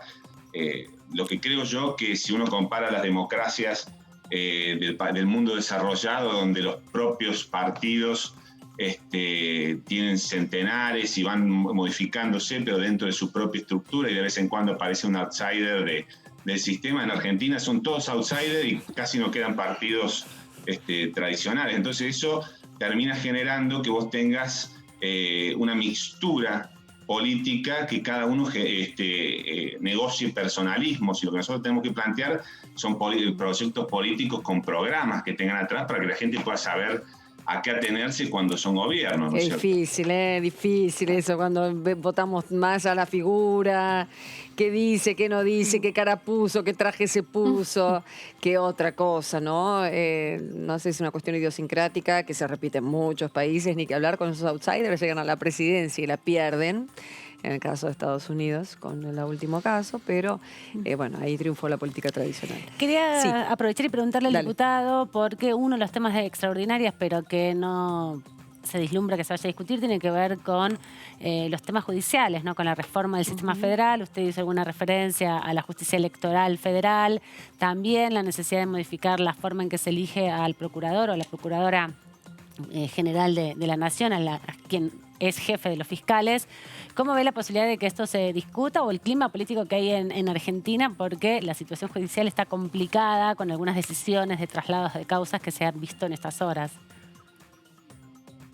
Mira, el principal diagnóstico que nosotros tenemos que hacer, que lo tenemos que evaluar desde el 94, que es donde se pretendió con la reforma constitucional un poco modernizar la justicia, hacer un sistema judicial más complejo. La verdad que las herramientas como son en este caso el Consejo de la Magistratura no han dado las respuestas que se pretendía o que por lo menos se vendía en una reforma constitucional, que yo soy muy crítico porque creo que fue más una cortina de humo que una real reforma constitucional. Si bien se instalaron instituciones de la democracia moderna en el mundo, la verdad que se desdibujaron bastante con respecto a lo que se esperaba, y tarde o temprano se terminó viendo cuáles eran los reales objetivos de una reforma constitucional que en realidad no se discutió, sino que ya salió cerrada desde el minuto uno. Claro, bueno, creo que hoy estamos aquí y creo que el Poder Judicial a nivel nacional, a nivel federal, inclusive en muchas provincias, es necesario. El esquema de equilibrio entre los tres poderes significa que los otros poderes deben ejercer un control sobre el funcionamiento de los otros dos poderes. En la Argentina, la verdad que el Poder Judicial en distintas etapas de los gobiernos, mira, Calamandrei dice en un libro que se llama Elogio a los jueces, que los jueces muchas veces son como los árboles jóvenes que se inclinan según para dónde corre el viento. Y la verdad que en Argentina eso nosotros lo vemos muy repetidamente y con una estructura judicial que es muy oscura y que la verdad que nosotros lo que necesitamos para que funcione es tratar de que esa estructura provincial sea transparente frente a la sociedad, como creo yo que en cierta medida son los otros dos poderes de la Argentina, y creo que el Poder Judicial por lo menos nos merecemos un debate para saber cómo cambiar principalmente la imagen que tiene frente a la sociedad, que es terrible. ¿Es justicia federal o justicia en todo sentido? Porque se quejan de ordinarias, de laborales, de que están siendo juzgados ellos mismos, los jueces, por los actos delictivos de la federal. Sí. Nosotros necesitamos un proceso de reforma. Vos acordate que la Corte Suprema es la pirámide de todo el sistema judicial, federal y provincial. Nosotros necesitamos realmente dar una discusión social con respecto a qué tipo de sistema judicial queremos, si necesitamos hacer una reforma más profunda, si necesitamos que los órganos, como son en el caso de los fiscales o los jefes de los fiscales, los procuradores, requieran tener una legitimación popular.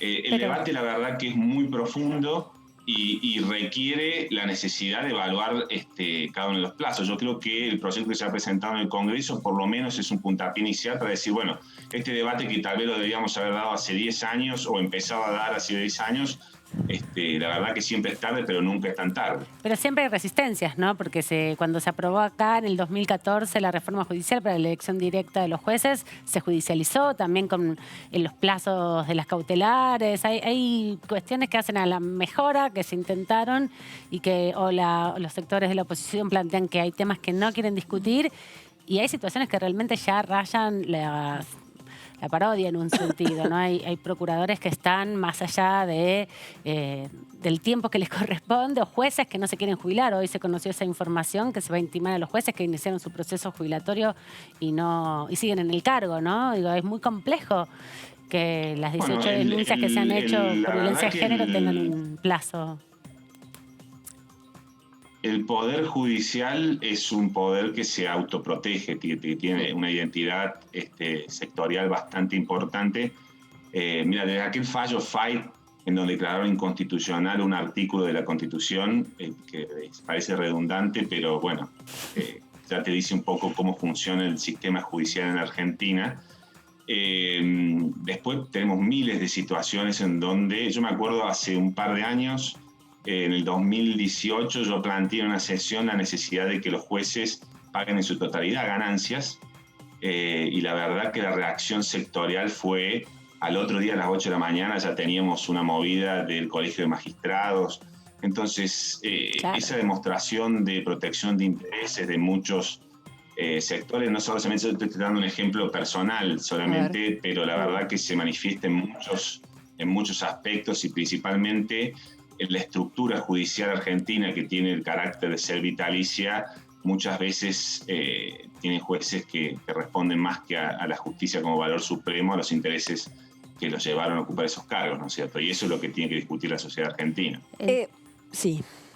No, vamos a salir un poco de esto, de esto, nuestra justicia, ni más ni menos quiero decir. Pero, de la justicia. Sí, porque está muy bien el hecho de conocer el pensamiento de nuestros diputados, pero para ir un poquito a algo más concreto, has presentado distintos proyectos de ley en época de pandemia, algunos de los cuales están unidos por un sentido común, que es la educación y los conflictos dentro de la educación.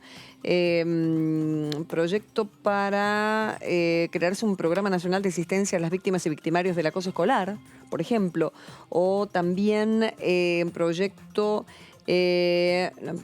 presentaste varios, uno de cardiografía natal también, pero había otro de educación, no sé si querés ayudarme porque no lo encuentro. Conflictividad social en la escuela, régimen para su atención integral, ahí está. Contame el porqué de estos proyectos. Nosotros tuvimos ahora la suerte de que este proyecto se incorporó en un dictamen que es el de trayectorias educativas, que tiene media sanción ya y está ahora para debatir en la Cámara Alta. La verdad que nosotros nos pusimos con el equipo a tratar de ver en el medio de la pandemia, nosotros tenemos un equipo que estamos convencidos de que la educación es el único camino, o por lo menos la columna vertebral para el desarrollo argentino. Entonces, durante la pandemia, tratamos de evaluar cuáles eran los conflictos que se planteaban con respecto al sistema escolar y a la capacidad de la educación de dar una respuesta a una crisis como esta, y dentro de eso estuvo la contención psicológica, que es lo que nosotros creemos y decimos que cuando salga el ojo, que está el eje de la crisis de la pandemia que está en este momento, o está terminando de estar en este momento en el sistema sanitario, ese eje de crisis va a estar en el sistema educativo en el mundo.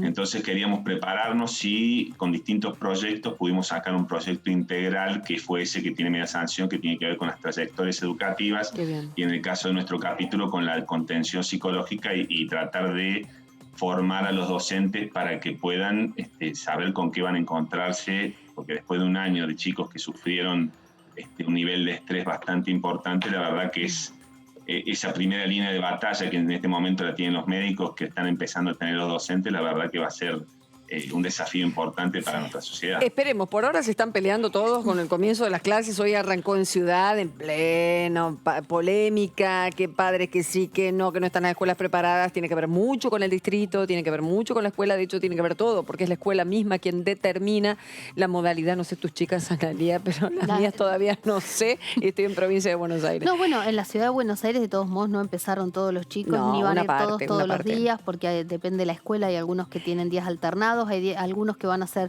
turno mañana, algunos turno tarde, otros. Algunos van a ir, en mi caso, van a ir los 5 días de la semana, 3 horas cada día. Una semana a las 7 de la mañana entran y a la semana siguiente entran a las 10, con lo cual organizar la familia, la vida y todo va a ser un caos. Pero las aulas no están preparadas para sostener a tantos una en distancia esa de 1,5 metros entre chico y chico. ¿Cómo es en San Luis, diputado? ¿Cómo se están llevando las cosas? Acá se trabajó mucho con los gremios docentes, se está trabajando mucho con las diferentes escuelas, se está pretendiendo o queriendo hacer una jornada completa de la escuela. Por supuesto que esto es, como todo en esta crisis de la pandemia, es ir con paso temeroso pero firme y viendo cómo las diferentes acciones tal vez se van dando. Acá nosotros tenemos en San Luis una infraestructura escolar que tiene un mantenimiento bastante bueno. Hay muchas escuelas que son bastante nuevas, de la década, fines de la década de 90, del 2000. Entonces eso tal vez ayuda mucho a tratar de adecuarlas. Pero la verdad que ojalá que vaya saliendo todo bien de a poco, podamos volver a esta normalidad que por supuesto que nos genera a todos. Yo tengo tres hijos, nos genera un nivel de temor absoluto. Y bueno, y eso la verdad que lo hemos pasado en otras etapas de la pandemia, con nuestros viejos, con la gente querida, y bueno, hay que ir saliendo y la verdad que yo siempre digo, esta pandemia más que transmitir una enfermedad, transmitía velozmente el miedo absoluto en la sociedad. Y déjame un pequeño paréntesis con respecto a nosotros estamos trabajando ahora tratamos de evaluar en los diferentes sectores que dejó la pandemia, y una de las cosas que creemos que esta pandemia impactó en el sistema educativo fue que nos mostró algo que se podía ver, pero la verdad no era tan visible a la sociedad, que es el nivel de desigualdad que hay en la educación argentina, porque el sistema de educación argentino centra a la escuela como un eje no total, sino que establece también o delega mucho en las familias. Y esta pandemia lo que demostró que esa desigualdad existente en cada uno de los hogares, que podemos, por supuesto, con el nivel de indigencia y desocupación y pobreza que hay en Argentina, podemos imaginar cómo impacta en Argentina. Entonces nosotros estamos trabajando en un proyecto que tiene que ver con la jornada extendida, por etapas, empezando por los sectores más vulnerables de la población. Vos fíjate que la jornada extendida lo que hace es que el chico ya no dependa de cuáles son las posibilidades en su casa, sino que él inicie y termine el aprendizaje dentro de la escuela, y tal vez el fin de semana puede llevar alguna cuestión, y cuestiones como la alimentación y la salud también comienzan a ser importantes. Fíjate que nosotros como país tal vez siempre tenemos la misma actitud, hemos empezado al revés. Los colegios privados son los que comienzan a tener jornada extendida, y los colegios son los que están más relegados. Nosotros queremos invertir esa relación que se está dando y tratar de que en la Argentina comencemos tal vez con un cierto con una cierta templanza o más pausadamente, porque es muy complejo con respecto a los edificios escolares, cómo tenemos que adaptarlos, pero la necesidad de que los barrios más humildes de la Argentina o más periféricos puedan contar con un sistema educativo que sea el eje central de su comunidad. Eso se incorpora también un proyecto que tenemos, que vamos a presentar el año que viene, que tiene que ver con la enfermería escolar, que la escuela vuelva a colocarse como también un agente sanitario importante dentro del sistema escolar. No solamente tiene que ver con la educación, sino que con la educación y con la alimentación, sino que también que tenga que ver con que la escuela sea el posible o la posible alarma con respecto a determinadas situaciones sociales que tal vez llegan a los centros de salud demasiado tarde, y que muchas docentes y directores de escuela lo hacen tal vez de vocación, tratar de dar una estructura para que el Estado fortalezca lo que creo yo que va a ser el eje del desarrollo argentino, que es fortalecer a la escuela como eje transformador de la sociedad. ¿No? Qué bueno, Karim. Nos alegramos enormemente. Es una gran idea, sobre todo porque, como vos decís, ya se hace de manera absolutamente vocacional. Y entiendo que en ciudades chicas, en pueblos pequeños, ahí la escuela es mucho. Y que haya faltado en estas épocas es todo para esas familias. La presencialidad, quiero decir, ¿no? Y también la poca conectividad que puedan haber tenido esos chicos en esa situación. ¿Cómo viene de la provincia? ¿Se aplica el protocolo? Mira, nosotros tenemos acá, nuestro gobernador es una persona que se manifestó a favor de la interrupción legal del embarazo y que históricamente ha tenido una vocación a amplitud con respecto a las temáticas de la educación sexual integral. La verdad que venía con cierto con cierta temerosidad en su aplicación en el sistema educativo, que esto se traduce en que la intensidad con que brindás la educación sexual integral en las escuelas es mínima, pero en los últimos años, y más con lo que fue la discusión de la interrupción legal del embarazo, creo que se puso mucho más énfasis en esto, que son de las cosas que yo creo muy positivas, de discutir temas también tan polémicos en la sociedad argentina, que eso hace que muchos temas que tal vez se esconden debajo de la alfombra salgan y se puedan discutir en el marco de la sociedad, y hace que suban unos escalones temas tan importantes como son la educación sexual integral, y principalmente lo que tiene que ver no solamente con la educación sexual integral en las escuelas, sino que también con la educación sexual integral y la posibilidad de brindar las herramientas para que esa educación sexual integral tenga aplicación práctica, como son los centros de atención primaria de la salud, que la verdad que estuvieron mucho tiempo muy descuidados en distintas regiones del país, y eso implicaba un atraso bastante importante. Gracias, Karim. Ha sido un placer conocerte, conocer los proyectos y también la mirada. Estuviste muy abogado, muy cuidadoso. Se aplica la ESI de manera... No se aplica nada, creemos, me parece. Eso lo decimos nosotros.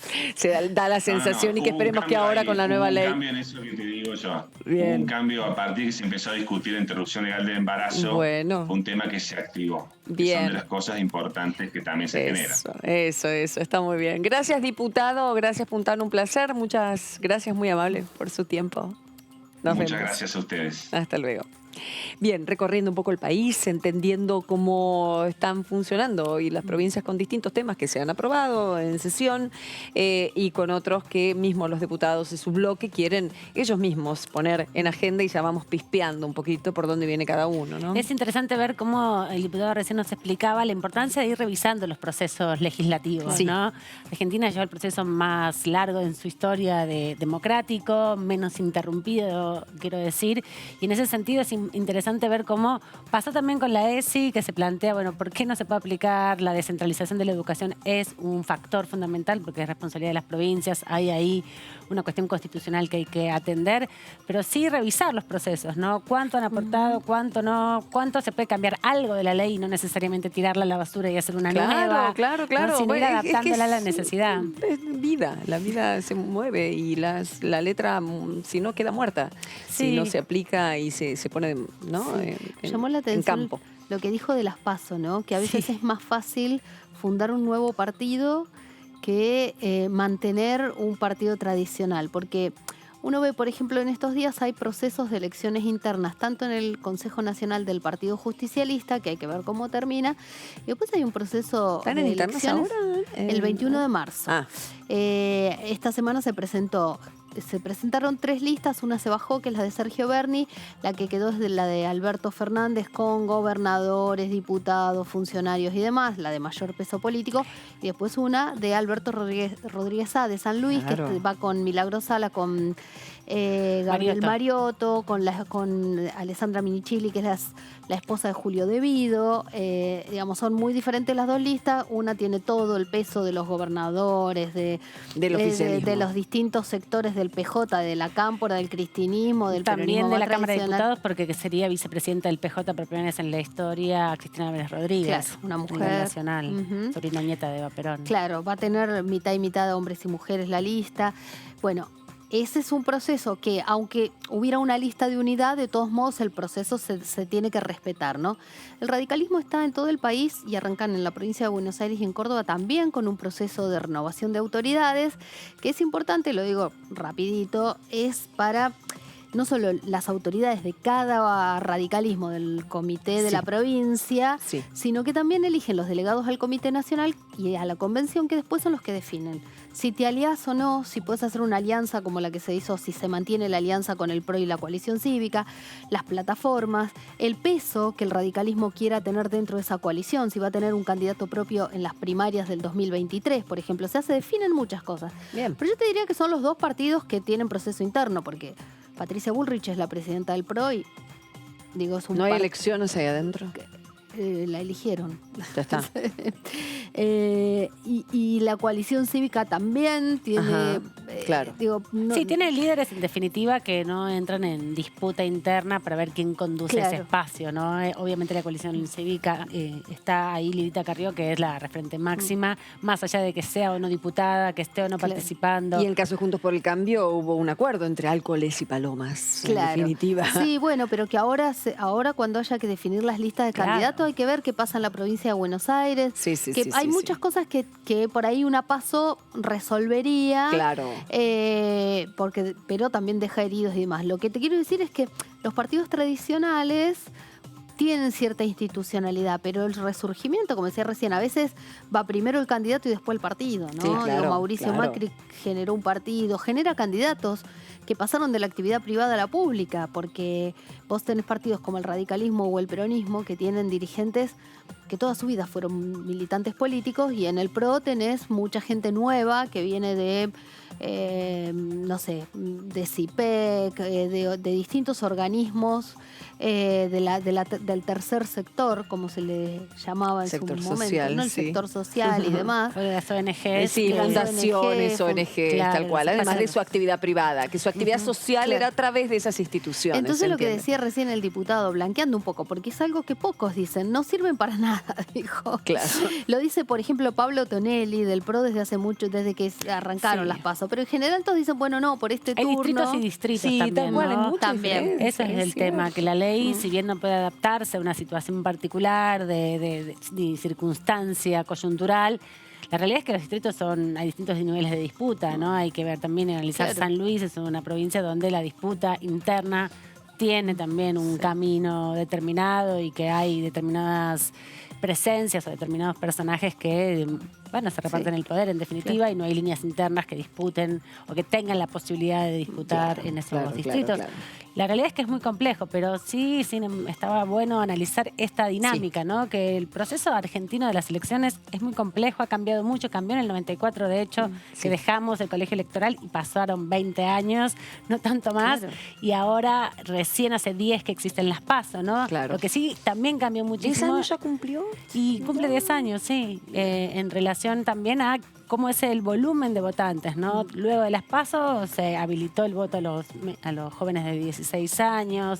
Hay ahí dinámicas que van cambiando de la forma en que la sociedad participa también en el sistema electoral. Lo que decías del colegio electoral, que yo recordaba estos días con la muerte de Carlos Menem, la Convención Nacional Constituyente, que tuvo, es cierto, un núcleo duro de 10 coincidencias básicas, que las llamaron así Raúl Alfonsín y Carlos Menem, que instauraron, por ejemplo, el Consejo de la Magistratura. Y una de las cosas que por ahí los más jóvenes no saben es que antes no elegíamos en forma directa ni al presidente de la Nación ni a los senadores. Claro.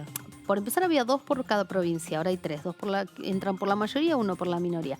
Pero además en el colegio electoral se podían dar alianzas como se dan en los sistemas parlamentarios, pero en este caso para el presidente o para el senador. Se podían dar alianzas que de pronto determinaran que el que quedara a cargo no fuera el más votado, sino el que consiguiera más aliados. Así es. Digo, ese era nuestro sistema hasta hace de poco. colegio Hasta hace poco, sí, pero no se recuerda eso. Claro, también por eso es complejo hablar siempre de modificaciones del sistema electoral, porque hay que ponerlo en contexto los últimos por lo menos 40 años de la recuperación de la democracia en adelante y cómo ha evolucionado favorablemente a la mayor cantidad de participación posible.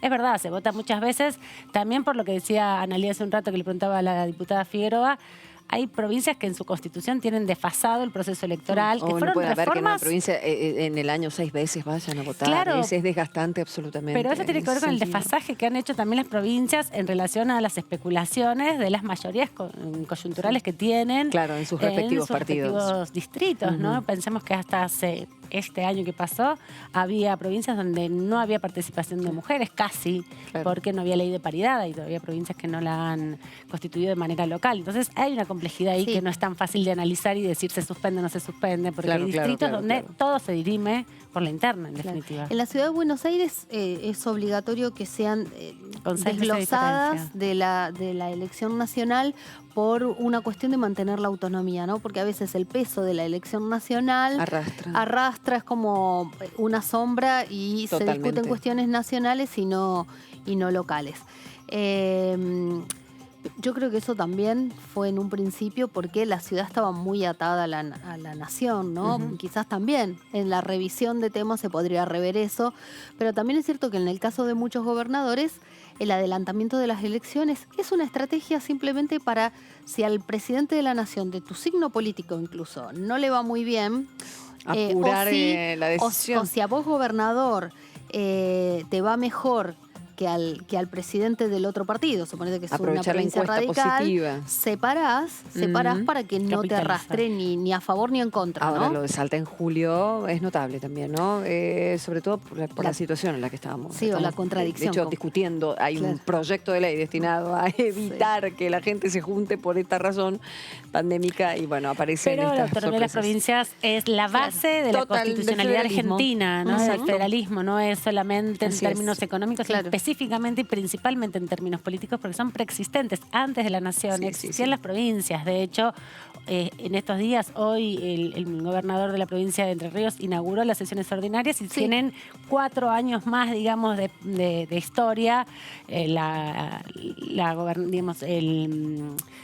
El Congreso Provincial de Entre Ríos que el nacional, ¿no? Estaba fijándome qué sesiones eran en el periodo ordinario 147 y acabamos por el 138. Son detalles que a veces se pierden de vista. Dale. De biblioteca. Tengo 2 ratones de biblioteca. Camila Crescimbeni, dame algo fresco para esta tarde. ¿Cómo va, diputada? Buenas, Cari, ¿cómo andás tanto tiempo? Hoy me muero. Mira lo que es eso. Por Dios, mírala, está mirando estas locas que aparecen en pantalla. ¿Cuánto tiene ya? Tiene 5 meses, acaba de cumplir. No, me muero muerta. ¿Por qué pasó pasaron tanto 5 meses? Bueno, la tenía que recuperar la diputada. Mira, por Dios, esa cara. Hola, bebé. Te reconoce porque te viene escuchando desde la panza. Hola, bebé. Ahí entro y ya me olvido de toda la política. Basta, hablemos de bebés y de puerperios. ¿Cómo estás, Camila? ¿Bien? ¿Estás bien? Se te nota espléndida, mujer.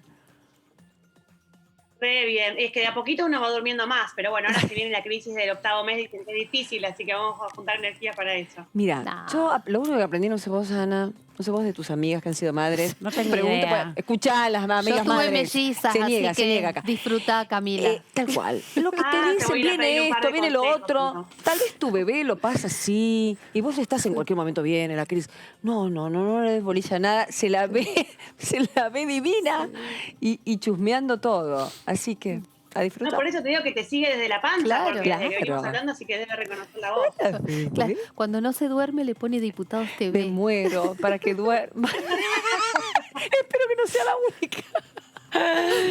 No, se la ve preciosa. Nunca jamás, pobre, pero sigue las sesiones por la tele, ¿viste? Cuando la tengo que dejar también para las sesiones que son largas, así que la única permitida que tiene es Diputados TV, porque todavía no le queremos mostrar ninguna pantalla. No, por supuesto. Pero vos te conectás en forma remota, ¿no? O sea, entrás en el grupo ¿no? Fui siempre presencial, siempre presencial. Claro, ahí está, final, mamá, cállate.